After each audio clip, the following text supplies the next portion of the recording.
ਛਾਪੇ ਨੇ ਬੰਦੇ ਨਰਕਾਂ ਨੂੰ ਤੋਰੇ ਪਰ ਬਹਿਗ ਬੱਲੀਏ ਆ। ਨਾਮ ਸੁਣ ਲੋਕਾਂ ਦੇ ਪਸੀਨੇ ਛੁੱਟਦੇ, ਸਾਡਾ ਇਹੀ ਹੈ ਟੈਲੈਂਟ ਤੇ ਸਵੈਗ ਬੱਲੀਏ ਆ।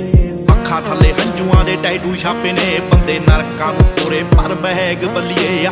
ਨਾਮ ਸੁਣ ਲੋਕਾਂ ਦੇ ਪਸੀਨੇ ਛੁੱਟਦੇ, ਸਾਡਾ ਇਹੀ ਹੈ ਟੈਲੈਂਟ ਤੇ ਸਵੈਗ ਬੱਲੀਏ ਆ। ਉਂਝ ਇੱਥੇ ਗੱਲਾਂ ਤਾਂ ਬਥੇਰੇ ਕਰਦੇ, ਜਦੋਂ ਅੱਖਾਂ ਮੂਰੇ ਹੋਈਏ ਅਸੀਂ ਨੇਰੇ ਕਰਦੇ ਆ। ਉਹ ਦਿਨੋਂ ਰਾਤ ਹੁੰਦੀ ਦਾ ਪਤਾ ਨਹੀਂ ਲੱਗਣਾ। ਹਾਉ ਡੈਵਲਾਂ ਦੇ ਨਾਲ ਨਾ ਤੂੰ ਖੇਡਣਾ ਕਰੋ, ਵਾਰ